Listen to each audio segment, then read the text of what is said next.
윤석열 정부는 출범 이후에 3대 개혁, 연금 개혁, 노동 개혁, 교육 개혁에 대한 확고한 의지를 표명하였죠. 하지만 1년 반이 지난 지금 현실은 노동 개혁은 노동 탄압이라는 비판이, 그리고 교육 개혁은 킬러 문항 언급으로 수험생의 혼란을 일으켰고, 이주호 장관은 자율 전공 후 의대 진학이라는 검토되지 않은 발언으로 대통령실이 즉각 부인하는 상황이 어제 발생했습니다.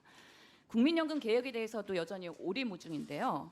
특히 연금 개혁에 대해 의지가 강해서 보건복지부 장관도 연금 전문가로 임명했다라고 하는 설명했던 정부의 입장이 무색해지는 건 아닌지 우려가 있습니다. 연금 개혁에 대한 18개 시나리오가 있었는데 복지부에 제출한 최종 보고서에는 24개까지 더 늘어났죠. 재정 안정, 보장성 강화와 두 마리 토끼 잡으려고 하다 보니까 논의하면 논의할수록 수능 킬러 문항 같이 답을 내기 어려운 함정에 빠지는 거 아닌가, 이런 모습입니다. 이사장님, 이번에는 꼭 개혁할 의지가 정부에 있는 거죠? 네, 저는 반드시 개혁해야 된다고 생각합니다. 예, 이번 정부에서 가능할 걸로 보이세요? 저는 그렇게 해야 된다고 생각합니다. 왜냐하면 왜냐하면 간단하게만. 4차 재정 계산하고 5차 재정 계산을 한 것을 보시면 적립비율 1배를 달성하는데 4차 때 계산한 거하고 5차 때 계산한 거 차이가 1.7%포인트에서 1.9%포인트가 높아져 있습니다. 그럼 이번에 안 하고 5년 후에 하게 되면 4차 때하고 좀 6차 때하고 그 갭이 그냥 가만히 있어도 같은 적립비율을 달성하는데 보험료가 그냥 더 많이 부담하게 됩니다. 그래서 반드시 저는 해야 된다고 생각합니다. 중대성과 시급성이 있는 것이죠.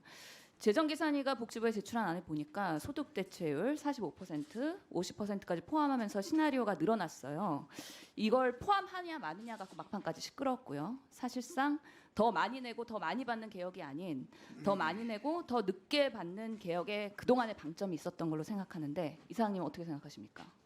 저는 이게 또 저희가 두리뭉실하게 답변한다고 말씀하실지 모르겠지만 그 소득 보장과 재정 안정성, 그다음에 그 세대 간의 그런 문제는 형평성은 함께 달성이 되어야 된다고 생각합니다. 예, 두 가지를 다 달성하면서도 합리적인 안을 마련해야 되겠죠. 예. 하지만 청년 세대와 세대 간의 격차도 잘 고민을 해야 됩니다. 이세란 국장님, 복지부가 이달 말까지 국회에 5차 국민연금 종합운영계획 제출하실 예정이죠? 예, 그렇습니다, 의원님. 예, 제출 지연되는 상황 없이 시간에 맞게 제출 가능한가요? 네, 제출하려고 노력하고 있습니다. 예, 24개 시나리오 중에서 정리하려면 많은 고민이 필요할 걸로 보여요. 몇 가지 안으로 제시할 예정이죠? 그 부분은 아직 확정되지 않았고요, 의원님. 그다음에 저희는 재정계산위원 자문안을 참고하고요. 그걸 반드시 거기에 기속되는 건 아니라는 말씀드립니다.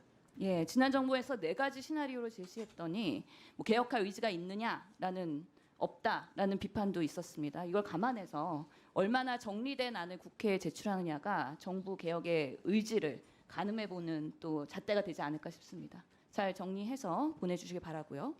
이사장님, 예. 그 국민연금 수급 대상자세요? 본인은? 공무원 연금 대상자시죠?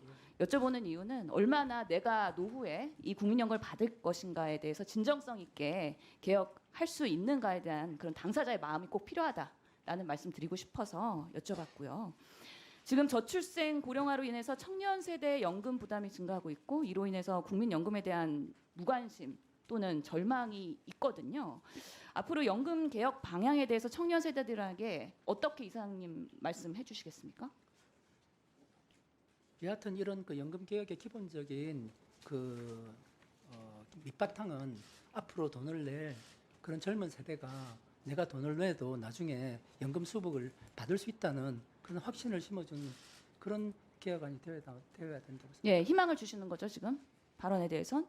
지금이라도 가입해야 하느냐, 오히려 손해보는 거 아니냐, 이렇게 청년들이 질문한다. 그럼 뭐라고 대답하실 거예요? 정부가 그런 그 연금에 대해 가지고 취급을 책임을 질 수밖에 없지 않느냐. 네, 좀 크게 말씀해 주세요.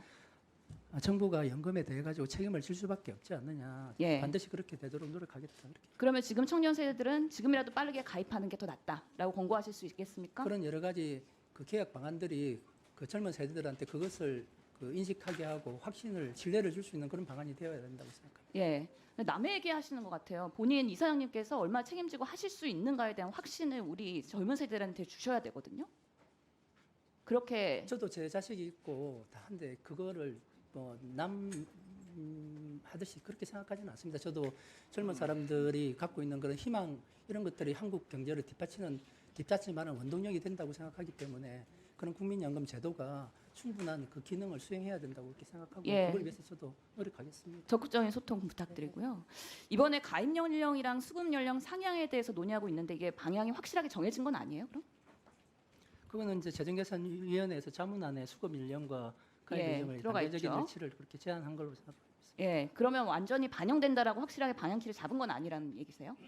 그거는 제가 복지부에서 결정할 사항이라. 예, 복지부에서 결정해야 된다. 지금 보면은 68세까지 이 연금 수급에 대한 얘기가 논의되고 있는데 은퇴 크레파스, 소득 크레파스라고 들어보신 적 있으세요? 예, 이사님? 들어봤습니다. 예, 그러니까 50대 중년 직장인들이 퇴직을 하게 되면 이 연금 수급 나이까지 소득 공백이 생겨서 생계가 막막해지는데 이런 쇼츠들이 요즘에 유행해요. 그 노후 대비 관련해서 은퇴 후에 15년간 무조건 내가 즐겁게 하고 싶은 일을 하면서 사회 참여도 하고 소득 유지와 노후 생활을 영위하는 게 중요하다. 근데 이게 의학적으로 노인 건강에 매우 중요해요. 젊은 노년기 시대에 사회적 참여하고 경제활동을 해야 75세 이후에 질병 이완이나 치매, 우울증 이런 거에 예방에도 큰 도움이 되거든요. 그렇기 때문에 이런 가입 연령이나 수급 연령이 상향되려면 결국에는 우리 어르신들의 노동, 일자리 대책이 같이 마련되어야 한다. 이런 부분들이 정책적으로 같이 검토가 되고 정년 연장까지도 논의가 되어야 된다고 하는데 이사님 동의하세요? 소득 고용시간 여건 개선 등이 수반되어야 된다고 생각합니다. 이사장님 노동 몇 살까지 하고 싶으세요?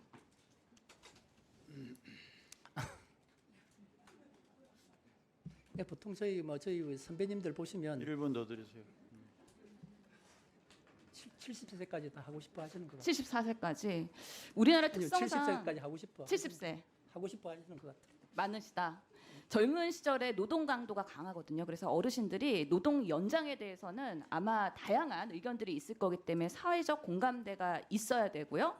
어떤 성격의 노인 일자리들이 국가가 제공하느냐 이거에 따라서 노년 시절의 사회 참여나 건강 유지, 소득 유지를 충족할 수 있는 그런 질 좋은 이런 일자리들이 같이 정책으로 마련이 되어야 되는데요. 이런 부분에 있어서 복지부에서 이따가 동의하시는지 답변 주시면 좋겠습니다. 그래서 국민연금은 중요한 개혁이고 그렇기 때문에 원칙에 더 충실하고 이게 총선을 앞두고 인기 영합주의로 왜곡되면 안 된다라는 당부 드리고 싶고 그런 면에서 국민연금공단 그리고 복지부에서 방향키 잘 잡아야 된다라고 당부 드리고 싶습니다. 네, 이사장님 한 말씀 해주시고 그다음에 이사랑 국장님 말씀 주세요.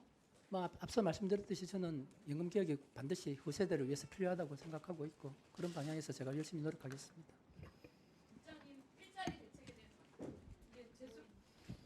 의원님 제 소관은 아닙니다만 해당 국회랑 논의하고요. 주신 말씀 유념해서 준비하겠습니다. 네. 예, 수고하셨습니다.